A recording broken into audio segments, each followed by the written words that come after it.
I'm Mark Gagan, and you're listening to the Voice of Insurance podcast, produced in association with Advantage Go. Release your underwriters to underwrite with Advantage Go's underwriting platform. Today's guest is someone who, despite being the CEO of a very prominent publicly quoted global specialty insurer and reinsurer, has been keeping himself out of the media spotlight for the last couple of years. This is because, like many other leaders in our world, Albert Benchimol, CEO of Axis, has been busy overseeing underwriting remediation and a wholesale reset of his business's strategic positioning as the market has transitioned. Now I'm delighted to announce that he's come out the other side and has agreed to be on the show. The Albert I encountered in this episode was someone looking forward to the future with a lot of energy, optimism and enthusiasm. No subjects were off the menu, so after swiftly polishing off the elephant in the room topic of Axis's widely publicised decision to pull out of property reinsurance, we expanded out into a really broad discussion that encompasses rate adequacy, the rise of the MGA, inflation, ESG, and industry diversity, to name but a few. Albert's now been CEO of Axis for over a decade, and it's that experience and sense of authority that I think shines through every minute of this lively encounter. Enjoy the podcast. This episode is supported by Oxbow Partners. Oxbow Partners is a management consulting business specialising in the London, Bermuda and European insurance and reinsurance markets. In fact, in 2021 and 2022, they were named one of the top 10 consultancies in the sector by the Financial Times. It's fascinating speaking to the team about the kinds of topics they're supporting, helping reinsurers take a strategic view of their operating models, designing smart follow syndicates in the Lloyd's market, and developing ESG responses. The company's strapline talks about giving executives a fresh perspective. So if you're keen to understand the challenges and opportunities coming down the track for your business, I'd recommend giving the team at Oxbow Partners a call. Albert, welcome to the Voice of Insurance. Thank you. Happy to be here. I've got to ask you your first question. It's something I'm sure you've been asked a huge amount recently because it's sort of a topic that everyone's been talking about, and that is the decision to pull out of property reinsurance entirely. Take us through the thought process that ended up in that decision.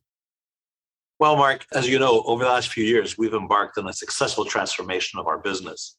And our recent actions are all focused on aligning our resources to advance leadership in specialty underwriting. So we're investing in a strong specialty insurance and specialty reinsurance business, all with the goal of enhancing the value that we offer our customers and partners in distribution. We want to grow a stronger overall book of business and ultimately generate consistent, profitable results with lower volatility. So I want to underscore, we're committed to reinsurance and to smart growth in our go-forward areas of reinsurance. And that includes, obviously, casualty, specialty, A&H credit, reinsurance. But ultimately, the volatility from property cat reinsurance just was not consistent with the business that we're trying to build here at Axis. And so as we look forward to our kind of a multi-year look-forward planning process, we just couldn't find the right intersection of a cat book that was large enough to support the investment that you need to do it right, but small enough so that the volatility wouldn't overwhelm our specialty insurance results. And so at the end of the day, the rational course was actually to do a full exit of property cat. And so we did that, and we think that going forward, it's going to be overall a much better book for the organization. And importantly, I think it's clarity to our customers and to our brokers about our sustainable risk appetite going forward. So it wasn't really about price then. Some people would assume that perhaps property reinsurance over the cycle hasn't really been paying what it needs to pay. Are you saying it's more of just it was the volatility play? You couldn't handle the volatility, and what you just said, you couldn't write enough to make it worth doing properly. But at the same time, if you did a small amount, it was there, it could bite you. That's exactly right, Mark. I mean, I've said this many times that our exit from property cat is not a call on the property cat market. In fact, I believe that the property cat market is going to be quite hard at January 1, and it'll probably be quite firm for the next few years. It's a call on what kind of company do we want Axis to be. Right. And we want Axis to be a specialty insurer with low volatility.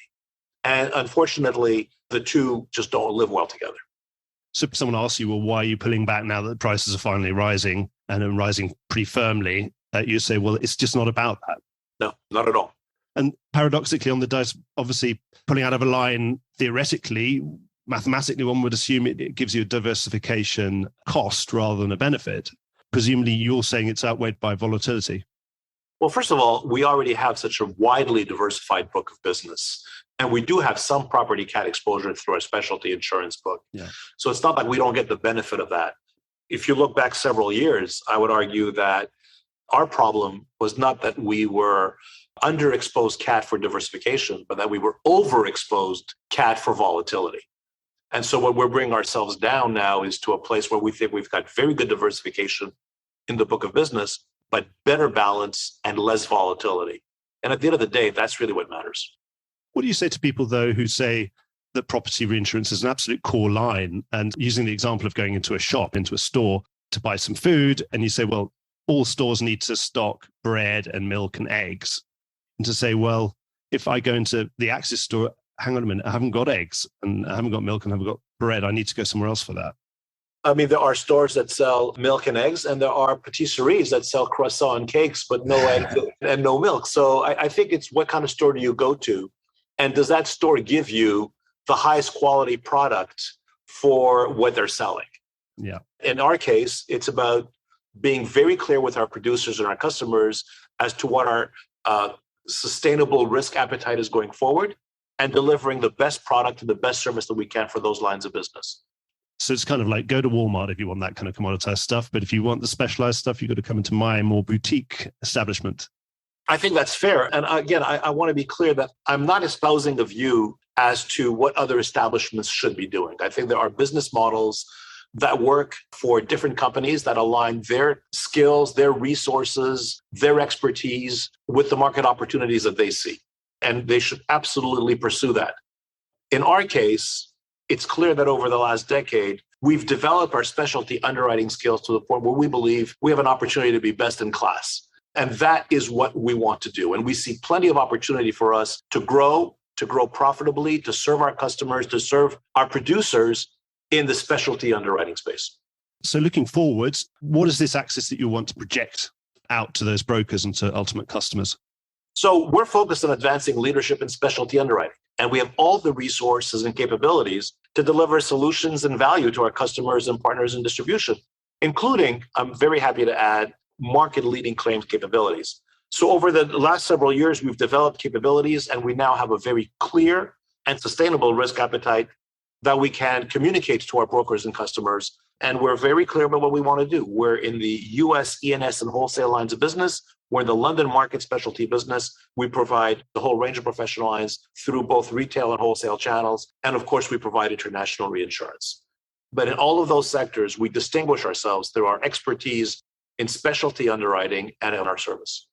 So you want people to come and ask you to quote and lead business because you want those brokers to know and to believe that you're the best in those classes. That's what we're doing now. We lead a very, very large chunk of our business. And where we're not, we're a highly influential follower. So we think that we're very, very well positioned with our producers in terms of share of wallet, share of market, in terms of quality perceptions. And our job is we got to do better. We've got to continue to improve on that and improve our offering. At the end of the day, we want to be viewed as a leader in specialty risk, and we want to deliver top quintile performance. So that's the core goals. Do you feel that you're already sort of there? In which case you just need to execute and continue to execute. And, it's a continual process, keeping on top of things and staying at the top. Do you feel that you're already positioned then with this final move? That's right, Mark. I think we've made all of the big moves, if you would. We've been very clear about our goals. Now, there's still a journey to get there in terms of achieving the level of performance that we want to achieve. There's some route to go in terms of the level of volume that we think we can achieve in these markets. But in terms of our strategic direction, of our alignment in the organization, we're in the right area. Now, obviously, we talked about delivering outstanding service and being a leader in specialty risk and being a top quintile performer. And you cannot do any of that if you don't have a strong culture and a strong team. And so an important goal of ours is literally to be a talent magnet, to be a destination of choice for talent, because without the talent, we will not be able to deliver the quality of service that we want to deliver to our customers and partners in distribution. So you're in a huge variety of different classes. Where are you happiest most at the moment in terms of the growth that's coming on and also the rate adequacy that you're getting? We're in the fortunate position of having the vast majority of our book of business is still providing very attractive opportunities. There's a handful of lines or markets that are not quite seeing what we want to see, but by and large, it really looks all good. And subject to normal risk limits and diversification, portfolio optimization limits, we've got an appetite for growth in just about all of the lines in which we are. What we're seeing today probably is public D&O has backed off a little bit. Frankly, my view of the risk is I don't understand it going down that much. So we've actually shrunk that a little bit. But that's kind of the exception to the rule, if you would. But I suppose that came off a big hardening, didn't it? It was a probably 200-300% hardening that happened very quickly. Maybe it was an overreaction. Well, I think it needed it, right? But I think the other thing that we need to look at is, on the one hand, I understand what the drivers are. We've had very good price increases over a couple of years. There's a significant reduction in demand now that there are less SPACs and less IPOs in the market. There have been less claims being filed. Maybe that's a reversal of the prior trend, or maybe that's just a temporary thing. And there's a lot more carriers interested in that space. So I can understand why competitive pressures would push us there. On the other hand, we also have to recognize that the last couple of years are not necessarily predictive to what the world will be going forward. I mean, we're still in a post-COVID world, and we don't know what that will do. Secondly, I think we have to recognize that social inflation is a real factor. But more importantly, I think with the growth of ESG, we're seeing that there are more demands for reporting on ESG, which leads to potential risks of misreporting or greenwashing, as it's called. But we're also seeing, very interestingly, is that activists are now more engaged in suing boards and suing companies to try and promote their actions. So there are a number of factors that we see that could drive additional risk going forward. And so we believe that these trends all call for caution in pricing and reserving for public D&O. Well, you mentioned ESG. That's definitely on my list of questions I was planning on asking you later, but we might as well talk about it now. Many in the market are describing ESG and all the changes and transition that it's going to bring about as being a really great opportunity for underwriters. And do you agree with that assessment, or do you think we're being over-optimistic? Because obviously it could be negative. Like you've mentioned some of the negatives, of course, public liability and D&O, those kind of classes with greenwashing and potential claims. Do you think the benefits are going to outweigh any of the negatives? So I think you really have to take ESG in its individual components. I've got the environmental, the social, and the governance. And, we spoke about the potential governance issue around reporting. And of course, it's your own reporting. You've got your own fiduciary duties. And of course, there are activists targeting you as an insurer. Of course, as you're fully aware, we've had protests in Lime Street outside Lloyd's of anti-coal protesters, that kind of thing. I think that's true. And I think you'll see activism in the industry. For the moment, I have to say we've got a very constructive relationship with a number of the environmental groups. I think they're looking at some of the moves that we've made with regard to our own actions, with regards to our coal policy, for example, the fact that we are promoting products that advance the greening of the industry. And that's where the opportunity is. So you were talking about the opportunity. There is no doubt that there is climate change, and we can debate whether or not it's purely humanity-led or it's a combination of natural cycles that are accelerated by humanity. But either way, we as people living in this planet, the only home that we have, need to find a way to create resilience and to find a way to transition to a low-carbon economy.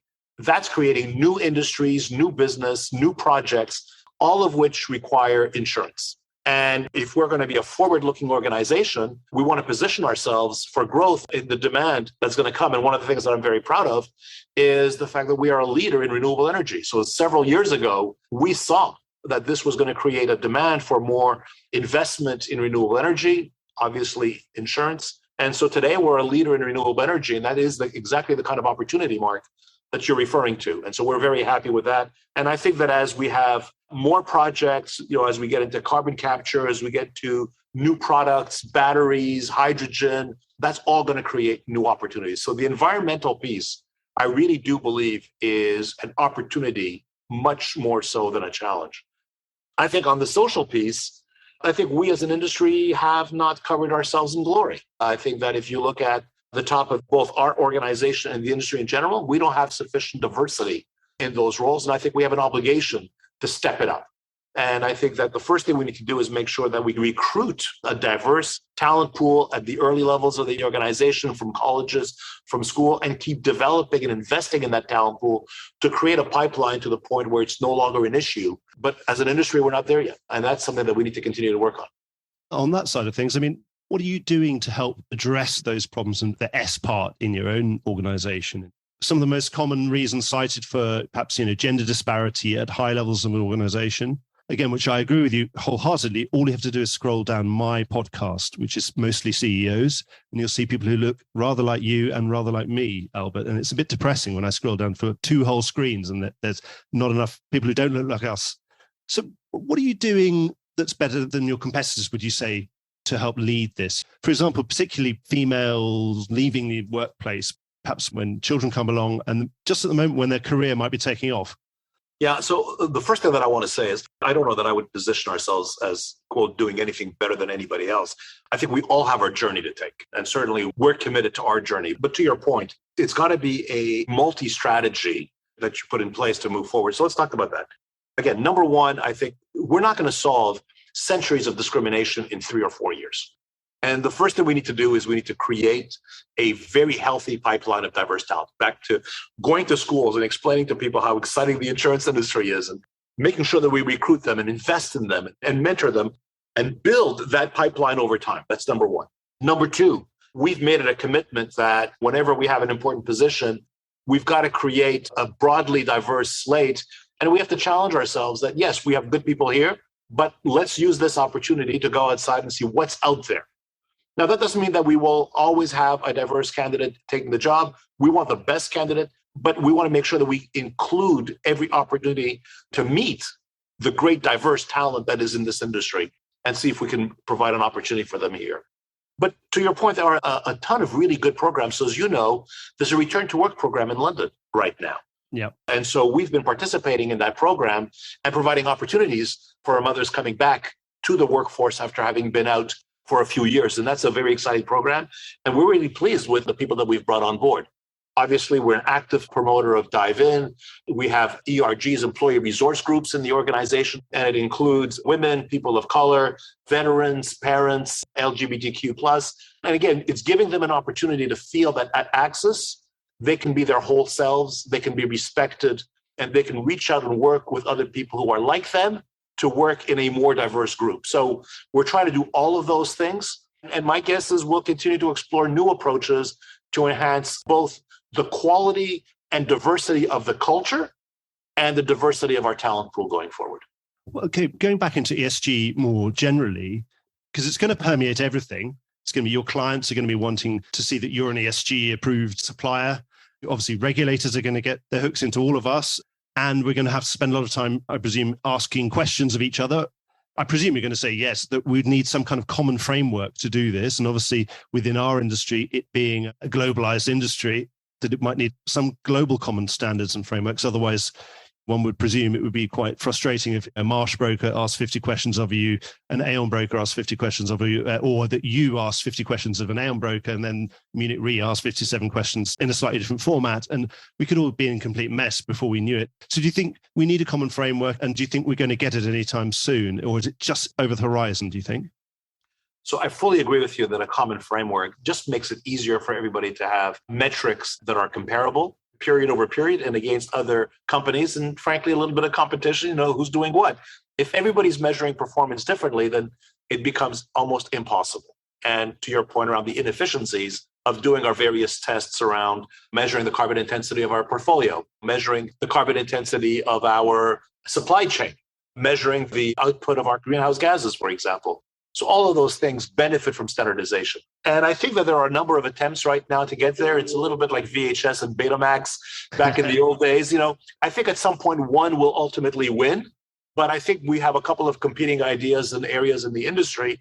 But ultimately, I think it's to all of our benefit to have a generally consistent global framework. Are you confident we're going to get that at some point?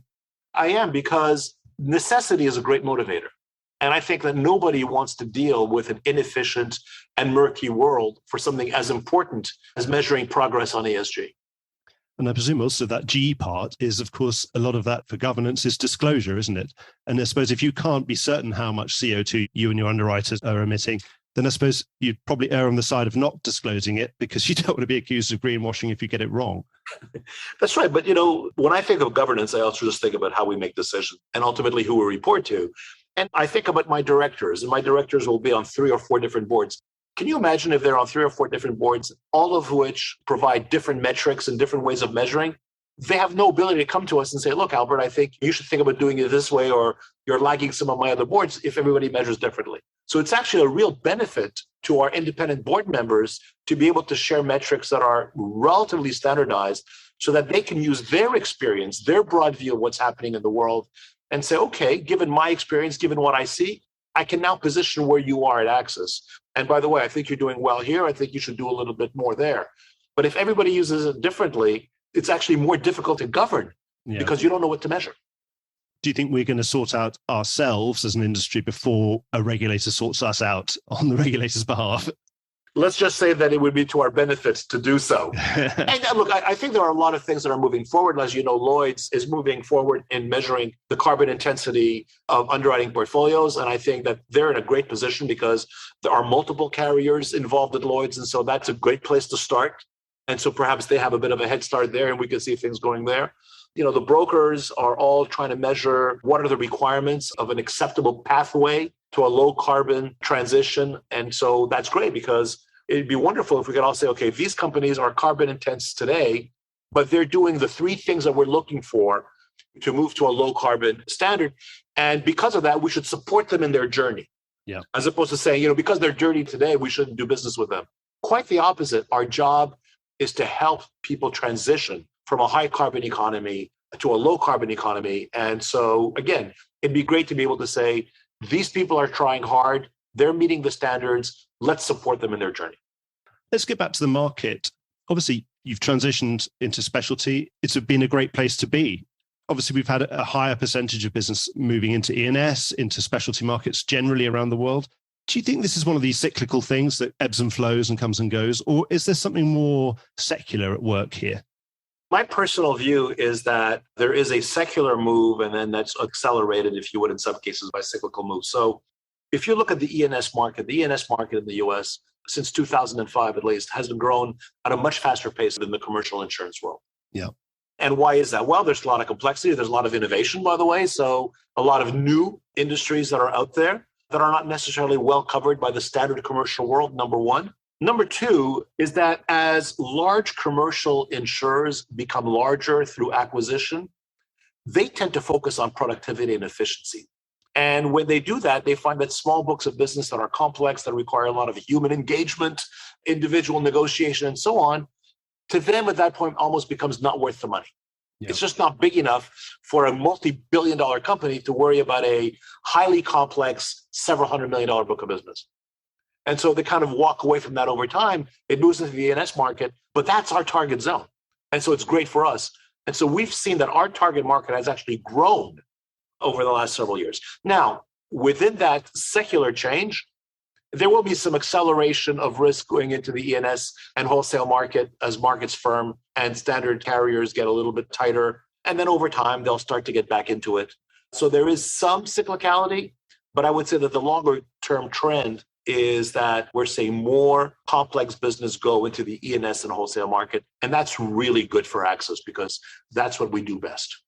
Yes, if these guys can't make 100 million books of business, if you aggregate a few of those, pretty soon you're talking about something that probably is worth investing in and having the expertise to do. That's exactly right. Another thing that's been explosive growth, probably part of the same trend, is this massive growth we've had in these hybrid and fronting carriers, partly because of MGA, backing MGAs and then connecting them to reinsurance and other capital. What do you think's behind that? Again, is that a cyclical or secular thing? Big numbers have come out very quickly, which is often slightly a red flag, one might say, but I'd love to have your view on it. I think it's a little bit of follow the money. I think that we've seen that in recent years, MGA valuations have increased substantially. And so there's a lot of entrepreneurial interest in creating MGAs to take advantage of this investor interest in MGAs. That would be number one. And I think that number two is the fact that in the last few years, we've had a firming market, and that would create some opportunities for new capacity to come in. Number three, I would say that if you look at the distribution of our industry, there's been significant concentration in the top five in both the retail and the wholesale markets. You know, Marsh & Willis, and, you know, Amwins, CRC, RT, for example. And there's probably not much more growth opportunity through market share gains for those brokers. And so how do they drive growth? And so they're driving growth by working into growth of the MGA markets. And if you're looking at the MGAs today, some of the largest MGAs are part of large brokers. Yeah. So for them, it's the next level of growth. And then finally, there's interest in reinsurers and providers of capacity to access risk. And the MGA is a very quick way to access risk and grow a book of business. But you're not in any way responsible for this by backing some of these MGAs, or do you feel you have to be agnostic? If there's a good proposition, you should always underwrite it, I presume, as long as it fits your appetites. We actually have a position on MGAs. If you're going to be a specialty underwriter, the first thing you ask yourself is, how do I add value? And we add value through the quality of our underwriters and the problem solvings and the solutions they offer. So by and large, where we have the capability in-house to provide solutions through our underwriters, that is our first choice. Now, there will be some markets where we may not have the right expertise, or our appetite for that risk is sufficiently small that we couldn't afford to put in all the right expertise to do it right. Or there are some markets where certain program managers have a preferred access to a client base that we could naturally achieve through our brokerage. So in those three areas, we're happy to work with program managers and MGAs because it complements our book of business that we write through our underwriters. But we will not want to give capital to an MGA to compete with our own underwriters. And you wouldn't start an MGA unit, a specific MGA unit. Other carriers have done. That's not the sort of thing you do? We have a program unit to manage our program managers, of course, because there is absolutely a role for program managers and MGAs within our portfolio. Yeah. But it is to complement the capabilities that we have in-house through our underwriters. But you wouldn't be sort of actively incubating, encouraging those to exist? We do not do that. Obviously, we were talking about the growth of specialty and the nature of risk changing. And of course, I think the poster child for that would be cyber. It couldn't be more specialty, and it couldn't be more relevant to today. A naturally growing risk that as the digital world has come into view and has taken over our lives in many ways. And you're a market leader in cyber. I've had Dan Truman on the show twice, and he's certainly one of the elder statesmen of that marketplace. I was wondering, it seems that that's a market that could eventually hit the buffers on growth because it may run out of capacity at some point. And obviously the key to unlocking the capacity might be something like ILS, but also in order to get that, we need to get a handle on systemic risk in cyber and to get new investors and new capital comfortable with that risk. Like in the way that in the mid-90s, the work that RMS and AIR did got new capital comfortable with property cat risk. They felt it was being properly measured and properly priced and properly understood. How close do you think we are in cyber to unlocking that new capacity that we probably will need if we're going to keep growing at this rate? Well, let me first just comment on your question. So I absolutely agree that cyber is going to be a very, very important, if not the most important line going forward. My view is that cyber is to the 21st century what property was to the 20th century. Yeah, absolutely. And there's huge demand, number one. Number two, thank you so much for recognizing Dan Truman and our cyber team. We really do have what I think is a world-class cyber organization. But to your point, cyber has, for almost all time, been profitable on an attritional basis. Yeah. But 2-3 years ago, I think those of us who are specialists in the field were developing more models and developing these tail scenarios. And that's where we started to be concerned as to the potential size of the tail scenarios. Now, there's been a lot of progress in modeling over the last 2-3 years. And I'm happy to say that the view today, the majority view today, is that the tail scenarios are probably less painful than we would have feared 2 years ago. Yeah. So that's a positive. But we also have to recognize that this is modeling, that there isn't 100 years of experience in this. And more importantly, that this is not about luck. This is about defending yourself against bad actors who spend 24 hours a day, 7 days a week, looking for ways to harm you. And so we need to have that humility as we think about the risk. And so therefore, there are a number of tail scenarios that require significant capacity. And so our industry needs to gather more capacity in support of cyber, and in particular for the tail scenarios. And to your point, I think that we need to first gather all of the capacity that's available in the insurance and the reinsurance space.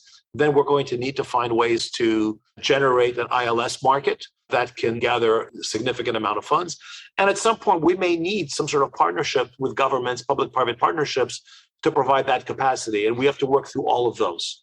And I think that we're still at the early stages of doing that. But this is another example where everybody in the world is incentivized to find the capacity solution for cyber. Whether it's the brokers who want to place it, it's the insurance carriers who want to participate in that, and even governments who want to make sure that their economies are protected in the event of a tail scenario. So my hope is that we will ultimately get there. I think we're all trying to find ways to do it. It's still in the early stages, but I have a great belief that given the unity of need for a solution, that we will ultimately find one. Do you think with governments you have to wait for the actual tail loss to appear before activity happens? Yes, I have to say I've been actually quite disappointed at the lack of engagement of governments, even with the pandemic. When we were in the middle of COVID, there was still no interest in saying, well, how do we make sure we're ready for the next one? And by the way, and while we're thinking about that, why don't we talk about both COVID or another health pandemic and cyber, because it's basically the same principles. We've now learned that there are risks that know no geographical boundary and that don't necessarily work with traditional exposure management tools. So how do we deal with that? Where the world is today, I have to say, politicians seem to have their heads focused on a million other things. But I go back and remember the value of the aviation programs in TRIA. Post-World Trade Center, let's be honest, the insurance space was absolutely frozen. And with TRIA, the government saying, look, we need you to do this. We want you to do this. And if it's big enough, we'll help you. And that really released the entrepreneurial juices of the insurance industry. And it got back into the aviation market and allowed planes to get back in the air. It provided property insurance and so on. And to this day, TRIA never paid a single penny on a loss. In London, you've got Pool Re, again, providing comfort that if anything big happens, Pool Re is there. And as you know, over these last few years, Pool Re has built a significant surplus. So there is an opportunity to provide that accelerant to allow the insurance industry to do its best work. And ultimately, if we do it right, private enterprise will provide the majority of the solution. But I think a little help wouldn't hurt.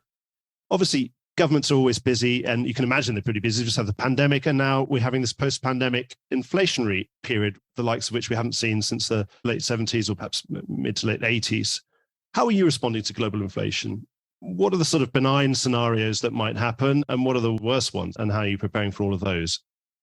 Well, the most important issue around inflation is you've got to monitor it and just stay on top of it. This is something that you absolutely cannot let loose, because once it goes ahead of you, it becomes very, very difficult to catch up, which is, by the way, one of the reasons that I believe that rate actions will continue in the foreseeable future, because this industry has a pretty good track record of managing with inflation once it's aware that it's present. Really important for us in the insurance industry is to monitor the actual price of exposures to avoid underinsurance. That's really important. Secondly, is to monitor the loss trends and make sure that we price and ultimately reserve appropriately for those loss trends. And as long as we can stay on top of that, as we have, I believe that we can do very well. I think that the best scenario, if you will, is that over time, inflation recedes, we get more comfortable with loss trends, pricing increases can reduce, and the losses that we are paying today stay within the carried reserves that we set up for prior years. Because obviously in the prior years, we weren't projecting for the highest inflation in 40 years coming up in 21, 22, 23. So that's the best scenario. The worst scenario is that inflation continues at these high levels. Number one, it's very likely that at that point, some of the reserves set for prior year claims may prove to be insufficient, for which the industry will have to then add to reserves. And then the other issue is that the insurance industry would then have to play catch up in terms of measuring exposure and pricing for loss trends. Yeah. And that would mean that, we're going to be chasing ourselves, and that would mean several steps of pricing increases to correct and rebalance the portfolios. And sometimes things like that do come with some limits in capacity as people try to understand the risks that they go through. Do we get into a political risk scenario? Because obviously when you're compounding increases, obviously oil and gas companies and energy companies are really not popular at the moment as people's bills are going through the roof. we wouldn't want to add ourselves to that list of sort of public enemies as an industry, would we? To be saying, well, not only my gas bill's just gone up, and obviously the price I pay at the pumps has just gone up, and now my insurance is going up 50% as well. I appreciate what you're saying. I would say, however, that our industry, number one, has never shined with excess profitability. So I think that we can demonstrate what we're doing. But more importantly, our social purpose in insurance is to mutualize risk. It's not to subsidize risk. And at the end of the day, if there is inflation, it's a societal problem and we all have to manage it. And what we do in the insurance industry is we take like-minded risk bearers and go, as a group, you folks are going to pay $500 million in claims over the next year. So my job is to collect from you a little bit over $500 million so that I can ultimately redistribute those premiums into the claims that are out there. We can't go to these people and say, you're going to pay $500 million in claims and we'll charge you 400. That is not our social purpose. But to your point, one of the things that I feel really good about at Axis is that because we are in the E&S and wholesale world, we actually have a little bit more pricing freedoms than some of the more traditional personal and standard commercial lines. Yeah. Obviously, when you're talking about redistributing premiums, you were very vocal on this 3 or 4 years ago, or before the pandemic. I remember chairing you in a conference, very vocal on this question of the expense ratio of the industry and how too much of that premium was being spent on administering and distributing those insurance policies. So, too much of that 500 million was going to the brokers and our own costs. We've had progress on that. Of course, observers might say that's due to price increases. Has any of that progress on expenses been secular rather than cyclical? So I think there's a combination of both cyclical and secular. So I think on the cyclical, generally in a hard market, commissions tend to stay flat or go down.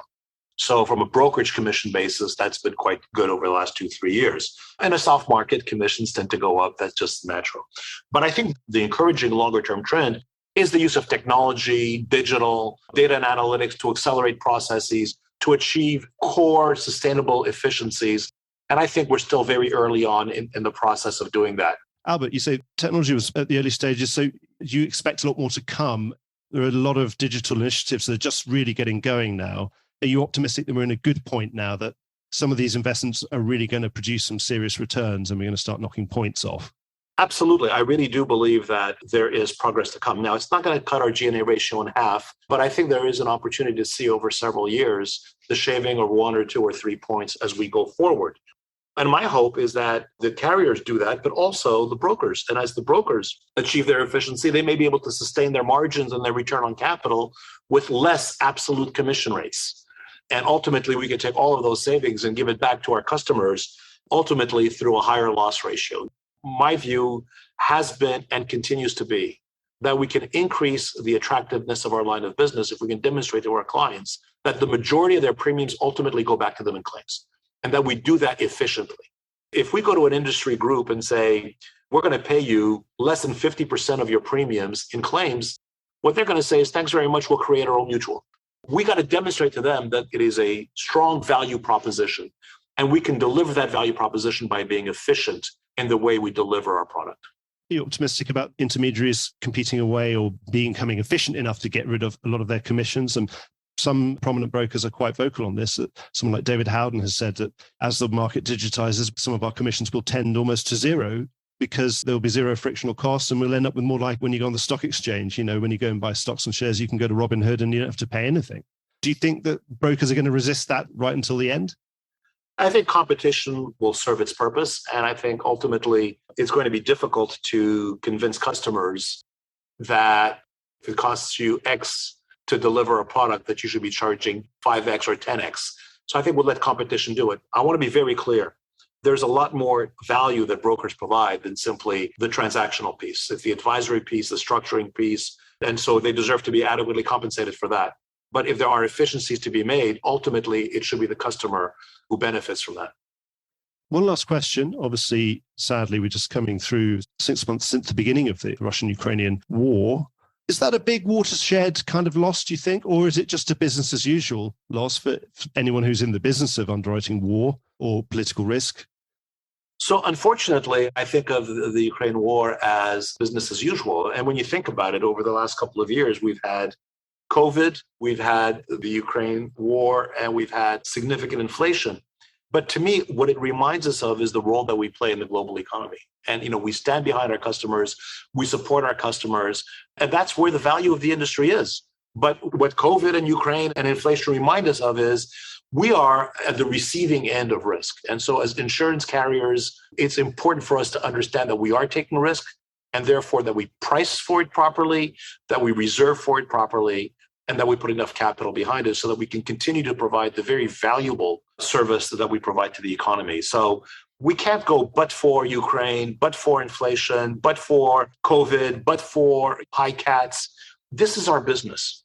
And we need to stand by our customers, but our customers need to understand also that we need to price appropriately for those risks because we intend to deliver on our promise when the loss comes. Well, I think that seems like a really good place to end, Albert. I really want to thank you for giving up the time. And I hope we don't wait another 2.5 years before you come on the show. I've missed talking to you, so I'm really glad to have reconnected after all this time. Thank you so much, and good luck with everything. And come back and give us a full report. Mark, I look forward to it. Thank you for taking the time to speak with me. Well, I hope you enjoyed today's episode. If you did, don't forget to subscribe or leave a like or a review or recommendation on whatever podcast platform you used to access this program. These really help get the word out. Before we go, just a quick reminder that advertising slots are available here and in other places in the Voice of Insurance podcasts. Podcasting is the fastest growing medium and attracts a high quality audience of key decision makers. It's also an intimate medium where you, the listener, are right in the room with me and the interview subjects. Needless to say, that means it's a great way of getting your message out directly to an audience because you know you've got their full attention. It's also very cost effective. So get in touch with Mark at thevoiceofinsurance.com to find out how you could be speaking directly to the industry. The Voice of Insurance is produced in association with Advantage Go. Release your underwriters to underwrite with Advantage Go's underwriting platform. Voice of Insurance is produced by me, Mark Gagan. Music was written by Anna Gagan and produced by Carlos Gagan. Check out more podcasts and written comment pieces at www.thevoiceofinsurance.com.